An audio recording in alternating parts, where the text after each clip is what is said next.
Buen día a todos, el día de hoy vamos a hablar sobre la casación 7717 de 2021. Somos estudiantes de la Universidad Nacional Mayor de San Marcos, de la Facultad de Ciencias Contables y de la Escuela Académica Profesional de Tributaria. Bueno, de esta casación la materia en controversia es si las facturas cuya tasa del IGB fue consignada después de la fiscalización sustentan válidamente el costo computable de las adquisiciones realizadas. Continuando, tenemos los antecedentes y de base legal contamos con el reglamento de comprobantes de pago, el artículo 8 y el artículo 12 y el artículo 20 en el caso del costo computable de la ley. Primero se da la demanda. Entonces la empresa Frutos Tongoray Sociedad Anónima interpone la demanda para poder declarar, o sea, se da la nulidad de la RTF, ¿no? La RTF 03715 del 2019. Ante esto, la SUNAT contesta mediante un escrito que argumenta que la parte demandante no pudo sustentar el costo de sus adquisiciones por cuanto los documentos que presentó no cumplen con los requisitos exigidos por la norma tributaria. Debiéndose tener presente también que la recurrente no niega que no expresaban la tasa del impuesto, pero que pues que de igual forma esto se declara infundado.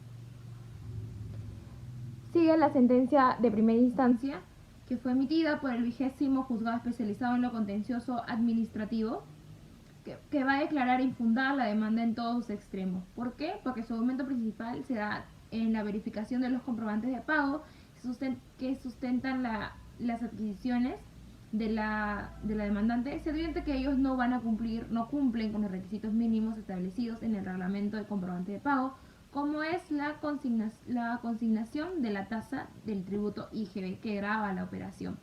Por ende, al no cumplir con tal requisito, no pueden sustentar el costo computable para efectos de determinar la renta neta de tercera categoría. Se va a declarar pues infundado. Luego se da la sentencia de vista. La séptima sala especializada en lo contencioso administrativo con subespecialidad en la tributaria aduanera de la Corte Superior de Justicia de Lima, el 17 de marzo del 2021 lo revoca la sentencia apelada y la declara infundada la demanda. Y que declaró infundada la demanda va reformándola a declararla fundada. ¿Por qué? Porque se basan como argumentos principales que uno, que el IGB, o sea, que no hay una pérdida del fisco, no es una materia en controversia eso. Y que la SUNAT está tomando demasiado formalismo porque no se buscó perjudicar la recaudación tributaria, simplemente no se hizo una corrección en sí, sino una adición. Por eso es que la declaran fundada la demanda. Paso con mi siguiente compañera para que pueda seguir explicando el desarrollo de esta casación. Continuando con la exposición, tenemos las consideraciones previas sobre el recurso de casación. Aquí vamos a mencionar algunos puntos. El recurso extraordinario de casación, el cual va a tener por objeto el control de las infracciones que las sentencias puedan cometer en la aplicación del derecho, partiendo tal efecto de los hechos considerados probados en las instancias de mérito y aceptados por las partes. La labor casatoria, que esta es una función de comisión especial sobre vicios en la resolución por infracciones normativas que inciden en la decisión judicial. También tenemos la casación. Esta va a tener algunos fines y bueno, dentro de ello, debido a la función nomofiláctica, no abre la posibilidad de acceder a una tercera instancia, ni se orienta a verificar un reexamen del conflicto, ni a la obtención de un tercer pronunciamiento por otro tribunal sobre el mismo petitorio y proceso. Y la causal de casación. Esta, motivo que la ley establece para la procedencia del recurso, debiendo sustentarse en aquellas anticipadamente señaladas en la ley. Como tercer punto tenemos el análisis de las infracciones normativas de naturaleza material. Aquí hablamos de la denuncia, donde habrá interpretación errónea cuando la sala jurisdiccional en su resolución le da a la norma un sentido que no tiene. De esta manera estaremos frente a esa forma de infracción cuando la norma legal elegida para la solución de la controversia sea la correcta. También tenemos la precisión doctrinal, ¿no? Donde la factibilidad del control de las decisiones judiciales que se otorga a este tribunal de casación comporta que cualquier imputación que se formule al fallo objeto del recurso extraordinario debe partir de una evaluación conjunta. Entre los fundamentos, se busca establecer si ha existido interpretación errónea de las normas denunciadas, donde se menciona el artículo 20 de la Ley del Costo Computable y también en los numerales 5 y 6 del artículo 12 del Reglamento de los comprobantes de pago. Como punto número 4, se menciona una carta y un requerimiento donde la administración con esto inicia la demandante un procedimiento de fiscalización en el ejercicio del 2015. Después, la administración tributaria efectuó reparos a la renta neta imponible del impuesto de dicho ejercicio por costos no sustentados en los comprobantes de pago. Luego, la empresa demandante interpuso un recurso de reclamación el 21 de diciembre del 2017 al no encontrarse de acuerdo con el paro por costos no sustentados. Y fue declarado infundado mediante una resolución de intendencia. Finalmente, la empresa demandante interpone un recurso de apelación y después fue resuelto por el Tribunal Fiscal mediante una resolución el 17 de abril del 2019, con la que resolvió confirmar la apelación.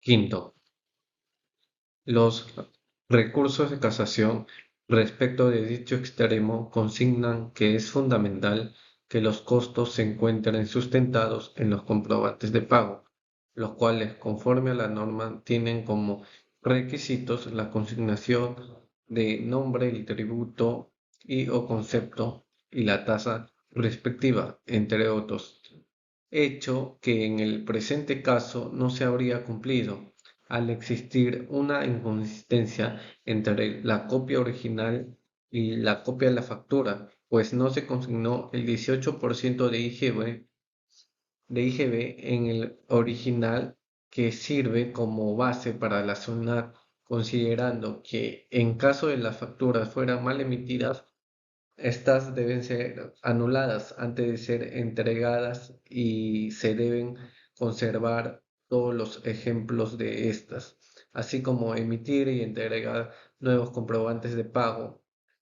En este caso, la postura de la sala superior es pues equivocada al considerar válida la corrección de las facturas realizadas por la empresa demandante en forma posterior a la fiscalización, cuando no se encuentra previsto en alguna norma vigente un procedimiento de subsanación por el cual los proveedores con posterioridad a la fecha de emisión y entregas de comprobantes de pago puedan consignar manualmente la tasa omitida en estos.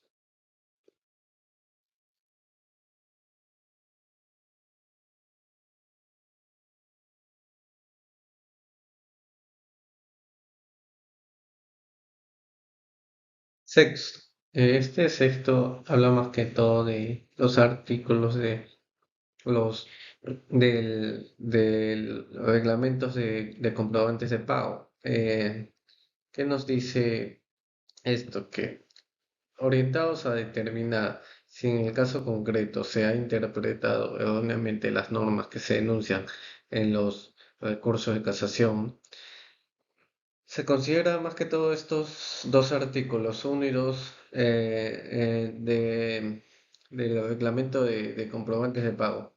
Estos regulan la definición de comprobantes de pago y señalan lo siguiente, ¿no? Como dice en nuestra PPT, el artículo 1, definición de comprobantes de pago. En los casos en que las normas sobre la materia exijan la autorización de impresión y o importación que se refiere en el numeral 1 del artículo 12 del presente reglamento, solo se considerará que existe comprobantes de pago si su impresión y o importación ha sido autorizada por la SUNAT, conforme al procedimiento señalado en el citado numeral.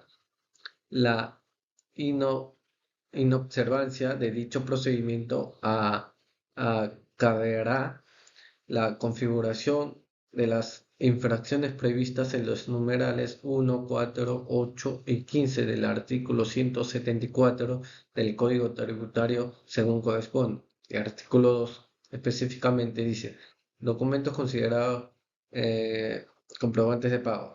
Solo se considerará comprobantes de pago siempre que cumplan con todas las características y requisitos mínimos establecidos en el presente reglamento. Eh, por su parte, también agregando en el artículo 8 del reglamento, el cual mencionado, establece que los requisitos mínimos que tendrán los comprobantes de pago, estableciendo para las facturas como información impresa, los datos de identificación del obligado, denominación del comprobante, numeración, datos de la imprenta, eh, de los tributos que graban la operación y otros cargos adicionales.